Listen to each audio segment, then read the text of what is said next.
Kita berkumpul di sini untuk membicarakan suatu ibadah yang sangat agung, yaitu ibadah bertaubat kepada Allah Subhanahu wa taala.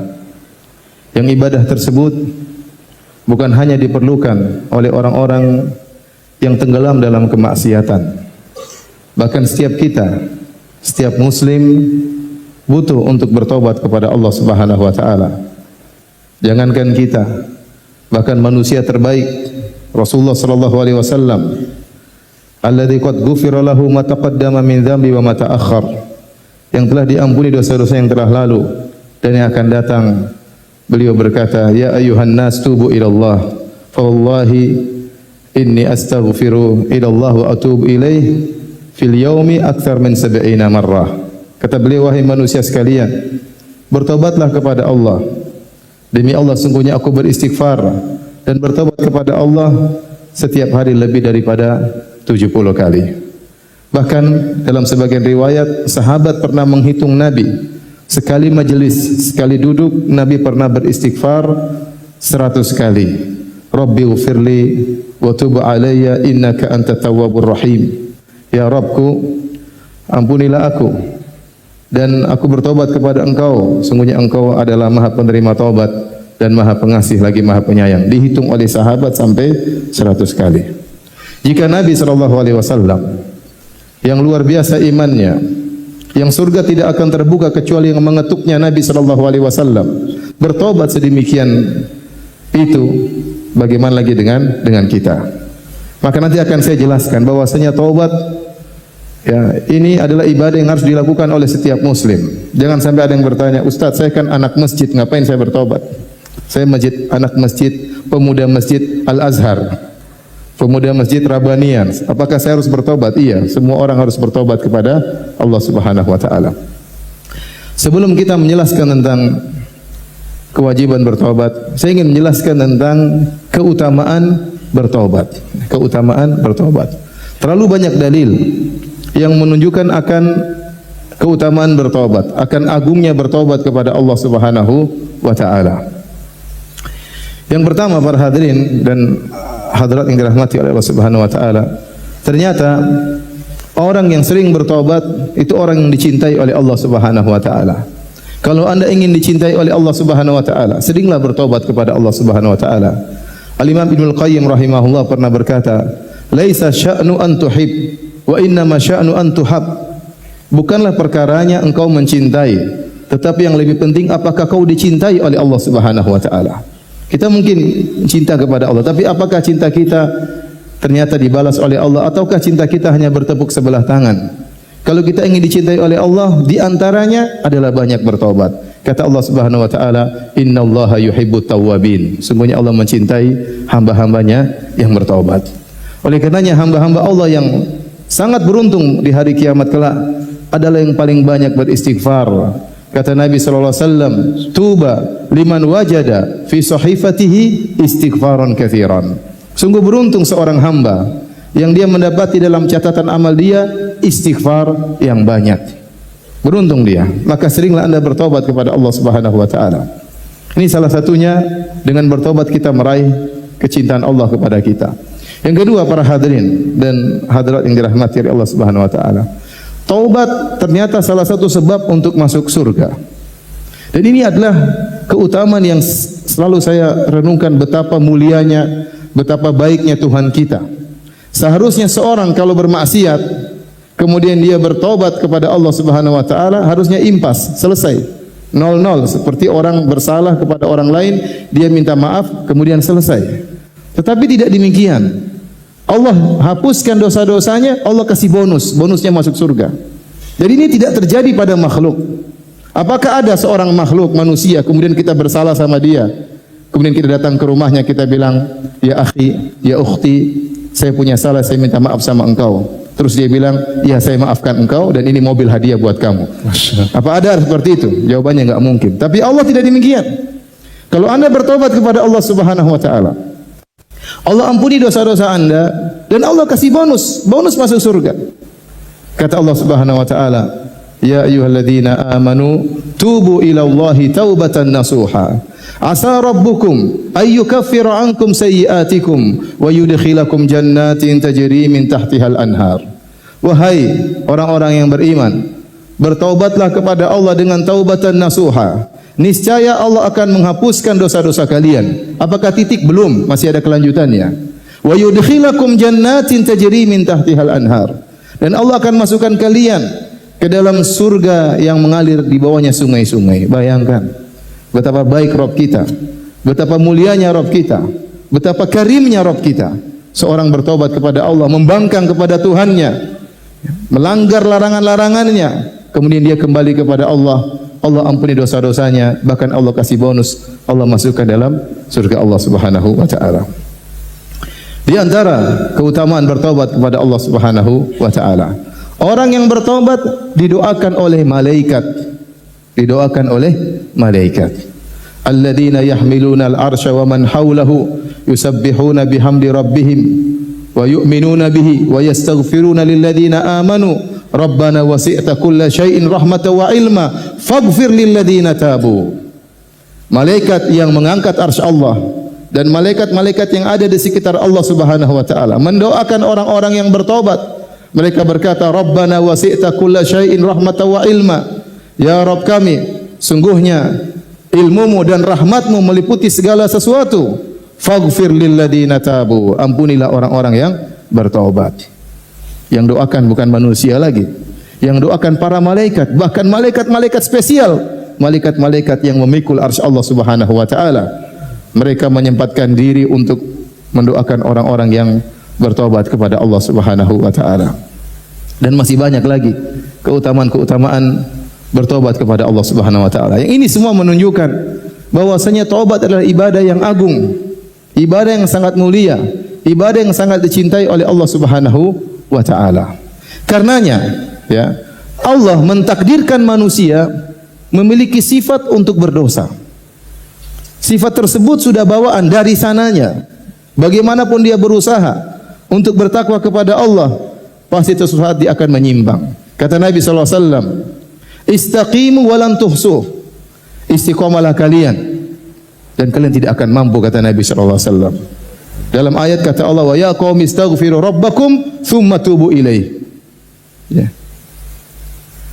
Wahai manusia sekalian, ya, beristiqamalah kalian. Namun karena kalian tidak mampu untuk istiqamah selamanya, maka jangan lupa sertakan dengan bertobat kepada Allah Subhanahu wa taala. Waktu Nabi sallallahu alaihi wasallam berkata kepada salah seorang sahabat, kata Nabi sallallahu alaihi wasallam, ittaqillaha haitsu ma kunt. Bertakwalah engkau kepada Allah, ya, dimanapun engkau berada dan kapanpun. Setelah itu kata Nabi sallallahu alaihi wasallam, wa atbi'is sayyi'atal hasanah. Setelah itu kalau kau melakukan keburukan, maka sertakanlah dengan kebaikan. Kenapa? Karena seorang bagaimanapun dia berusaha untuk bertakwa semaksimal mungkin, pasti ada suatu saat dia akan bersalah, pasti ada suatu saat dia akan menyimpang, dan saat itu dia harus kembali kepada Allah Subhanahu wa taala. Jadi sifat berdosa adalah sifat yang menyertai seorang manusia. Dan dalam hadis kata Nabi sallallahu alaihi wasallam, kullu bani Adam khata'. Seluruh anak Adam khata'. Khata' itu sifat mubalaghah yang menunjukkan sering berdosa. Seluruh anak Adam sering berdosa, ya. Kemudian kata Nabi, wa khairul khata'ina at-tawwabun. Dan sebaik-baik hamba yang sering berdosa adalah yang sering bertobat kepada Allah Subhanahu wa taala. Dalam hadis qudsi Allah berfirman, ya ibadi innakum tukhti'una bil-laili wan nahar. Wahai hamba-hambaku, kalian senantiasa berbuat dosa siang dan malam. Ya. Kalau seorang berdosa, itu sifat manusiawi. Yang celaka kalau dia tidak bertobat kepada Allah Subhanahu wa taala, itu yang celaka. Tapi kalau dia kembali kepada Allah Subhanahu wa taala, dia menjadi mulia di sisi Allah Subhanahu wa taala. Karenanya dalam satu hadis Rasulullah SAW menjelaskan, seandainya manusia tidak berdosa, tidak bersalah, Allah akan musnahkan mereka. Dalam Sahih Muslim kata Nabi sallallahu alaihi wasallam, "Lau lam tuznibu la dhahaballahu bikum." Kalau kalian tidak bersalah, tidak berdosa, niscaya Allah akan memusnahkan kalian. Tsumma jaa'a biqaumin yuznibun. Lantas Allah akan datangkan makhluk yang baru, manusia-manusia yang baru yang mereka berdosa. Fayastaghfirunallah, kemudian mereka bertaubat kepada Allah. Fayaghfirullahu lahum. Lantas Allah ampuni dosa-dosa mereka. Jadi ibadah taubat ini ibadah yang dicintai oleh Allah Subhanahu wa taala. Sehingga Allah mentakdirkan sebagian hamba-hambanya terjerumus dalam kesalahan. Buat apa? Agar mereka bertaubat kepada Allah Subhanahu wa taala. Kenapa para hadirin hadirat yang dirahmati Allah Subhanahu wa taala? Ibadah ini sangat dicintai oleh Allah. Karena tatkala seorang hamba bertobat kepada Allah, dia akan tahu tentang mulianya sifat-sifat Allah Subhanahu wa taala. Akan tampak rahasia sifat-sifat Allah yang sangat luar biasa. Nama-nama Allah yang terindah, Asma'ullahul Husna. Di antaranya, dengan dia berdosa, dia tahu Allah adalah Ghaffar, Maha Pengampun lagi Maha Penyayang. Dia tahu. Kalau dia tidak berdosa, dia tidak mengerti tentang makna Al-Ghaffar, Allah Maha Pengampun. Dengan dia berdosa, dia tahu bahwasanya Allah Ar-Rahim, sangat penyayang, lebih sayang daripada seorang ibu terhadap anaknya. Lebih sayang daripada seorang ibu terhadap anaknya. Seorang hamba mungkin bersalah kepada ibunya, mungkin bersalah kepada orang tuanya, dia minta maaf, orang tuanya tidak maafkan. Terkadang demikian. Terkadang demikian orang tuanya tidak maafkan. Tapi kalau dia minta maaf kepada Allah, dosanya sebesar apapun, sebanyak apapun, Allah akan ampuni. Ini bukti bahwasanya Allah lebih sayang kepada hambanya daripada orang tua terhadap anaknya, daripada seorang ibu terhadap putranya. Kata Nabi SAW, "Lallahu arham bi ibadihi min hadihi bi waladiha." Allah lebih sayang kepada hambanya daripada seorang ibu terhadap anaknya. Nabi mengucapkan hadis ini kapan? Tatkala ada seorang ibu yang kehilangan putranya dalam peperangan, maka dia pun menangis, mencari-cari mana putranya yang hilang. Tiba-tiba setelah dia kehilangan putranya, dia pun mendapati putranya, segera dia dekap, lalu dia susui putranya tersebut, masih bayi. Ini adalah bentuk rasa cinta yang terbesar yang ada di alam semesta. Kasih sayang terbesar di alam semesta adalah kasih sayang seorang ibu terhadap anaknya. Terlebih-lebih lagi dalam kondisi demikian, sang ibu baru saja kehilangan anaknya. Dia cari ke sana ke sini tidak dia temukan, betapa sedihnya. Kemudian tatkala dia temukan anaknya, dia peluk, luar biasa rasa cinta tersebut, kasih sayang tersebut. Saat Nabi melihat kondisi ini, Nabi ingin menjelaskan kepada para sahabat, di depan para sahabat. Kata Nabi, "Tidakkah kalian lihat wanita ini? Apakah wanita ini akan melemparkan anaknya di api?" Kata mereka, "Tentu tidak ya Rasulullah." Kata Nabi SAW, "Lallahu arhamu bi ibadihi min hadihi bi waladiha." Allah lebih sayang kepada hamba-hambanya daripada ibu ini terhadap anaknya. Ya. Jangan bayangkan makna ini. Kalau kita sebagai orang tua, anak kita bersalah, nakal, kita tegur dia membangkang. Ya, dia nakal, mungkin kita sudah jewer, dia masih aja membangkang. Kita udah pukul, dia masih aja membangkang, masih nakal. Kemudian dia kabur dari rumah. Gimana perasaan kita? Kasihan. Kasihan. Kita ingin dia kembali. Kita tunggu dia nggak balik-balik. Sehari, 2 hari, 3 hari, seminggu. Kita sedih memikirkan aneh kemana dia? Dia tidak kembali-kembali. Begitu dia kembali, bagaimana perasaan kita? Sayang atau tidak? Sayang sama dia. Demikian kira-kira walillahil matsalul a'la.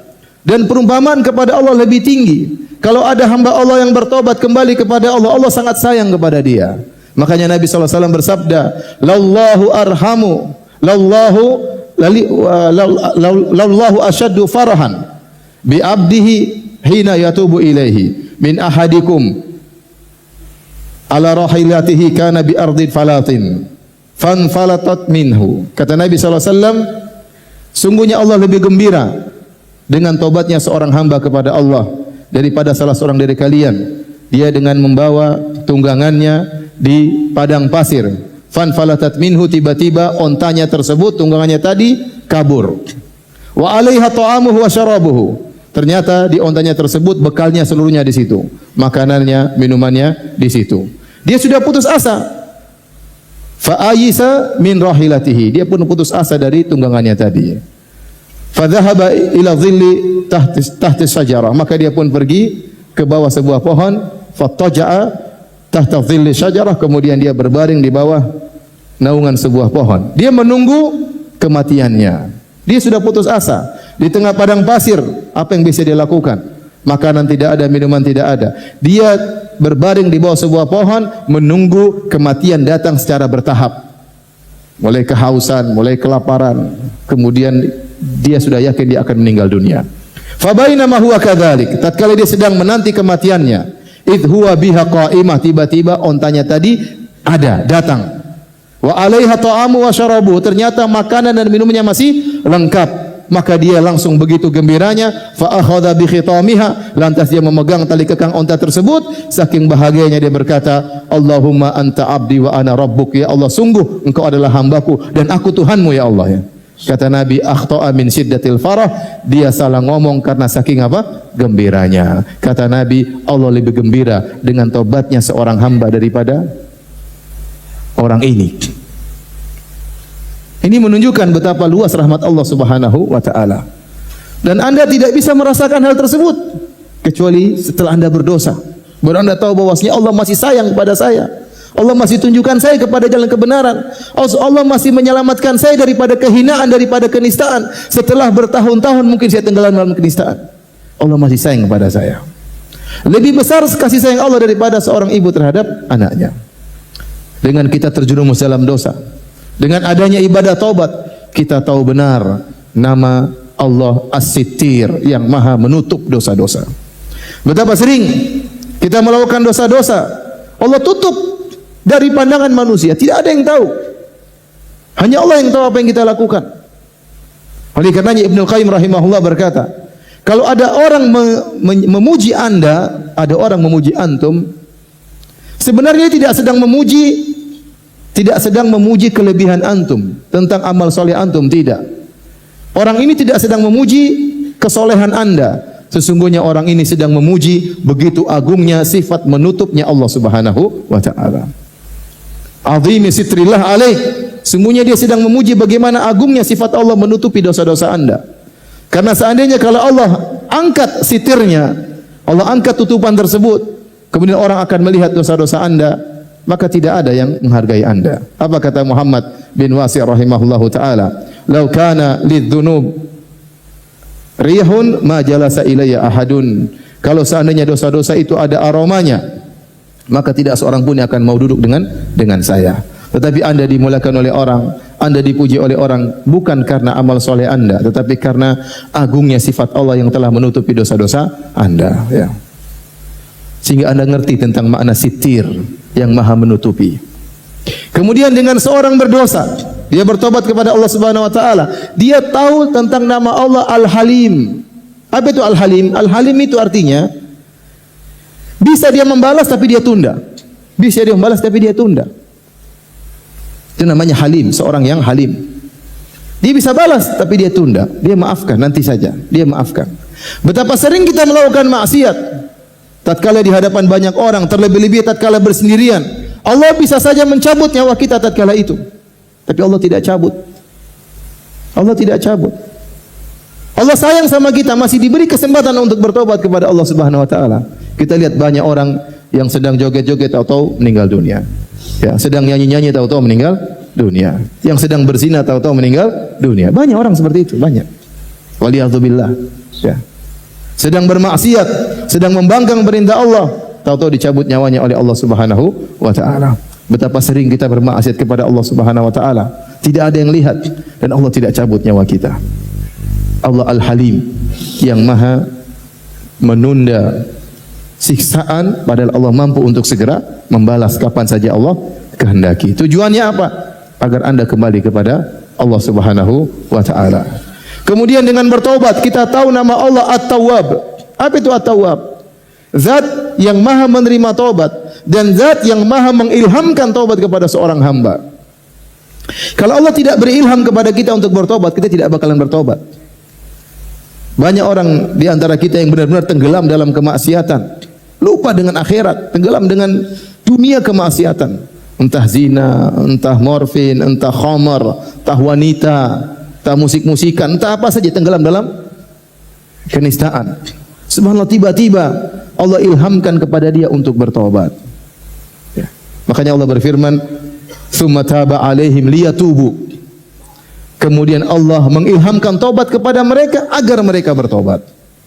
Tsumma taba alaihim, itu Allah ilhamkan taubat kepada mereka liyatubu, agar mereka bertobat. Ternyata kita tergerak untuk bertobat juga ilham dari Allah Subhanahu wa taala.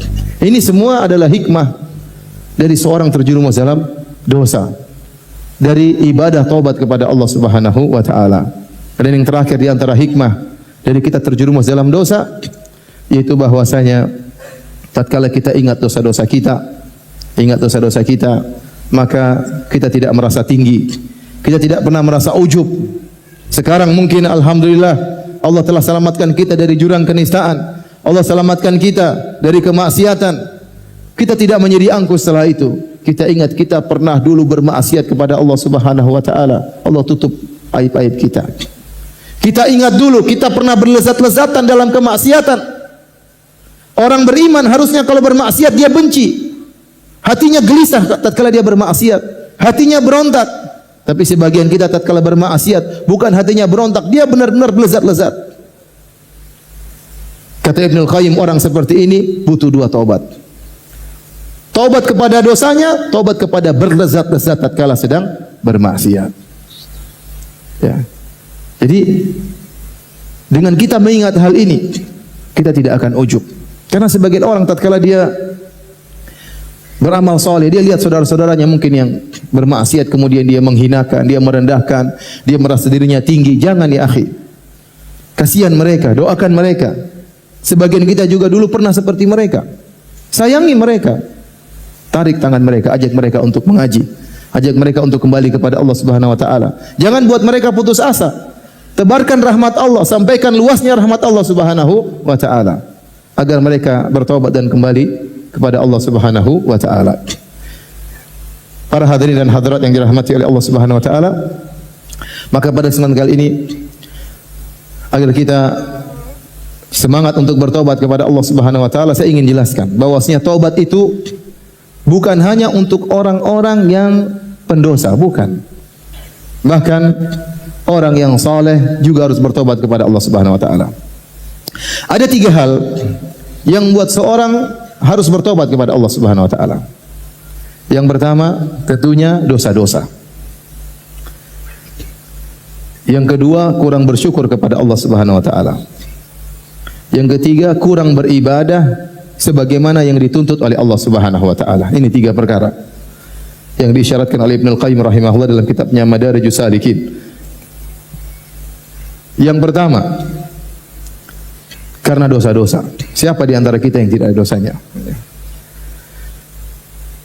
Contoh dosa yang tersebar, yang kita semua melakukannya, tapi kita remehkan, kita anggap biasa, kita ulang-ulang.